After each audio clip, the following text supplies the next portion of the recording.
እኔ እፈልጋለሁ፣ አንተ ደግሞ የማረግ ግዴታ አለብህ። አንቺን የመንከባከብ እንጂ ድጋሜ ደግሶ የማግባት ግዴታ የለብኝም። ትርጉሙን ልትነግሪኝ ትችያለሽ? እድሜ ይጨምርልሻል። ሰን ሁሉም ሰው እያገባ ነው። ጥሩ ነዋ፣ ዝሙት ይቀንሳል። እኛም ሰርግ ደግሰን ድጋሜ እንድንጋባ እፈልጋለሁ። 5 ዓመት ሙሉ እኮ አብረን ኖረናል። ትቀልጃለሽ እንዴ? አሁን ደግሞ ድጋሜ እንደ አዲስ እንድንጋባ እፈልጋለሁ። አሁን ያሉ ሰዎች እኔ እናንተ ባልና ሚስት እንደሆነ እንዲያውቁ እፈልጋለሁ። ፍቅራችንን እንደ አዲስ እናድሳለን። የያዝነው እኮ ትዳር ነው። በየ5 ዓመቱ የሚታደስ ንግድ ፍቃድ አደረግሽው እንዴ?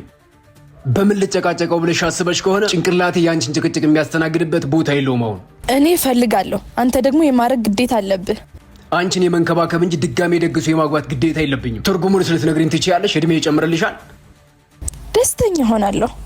ደስታ ምንድን ነው? አሁን የሚሰቃዩና የሚጨነቁ ሰዎች የሆነ ሰዓት ላይ መቼም ያልፋል የማይሉ ደስታ ውስጥ ነበሩ። ግን የደስታ መጨረሻው ስቃይ ነው። ውልደትም መሞሸርም መሞትም አንዴ ነው። ከዛ ውጭ ያለው ቅዠት ነው። እሺ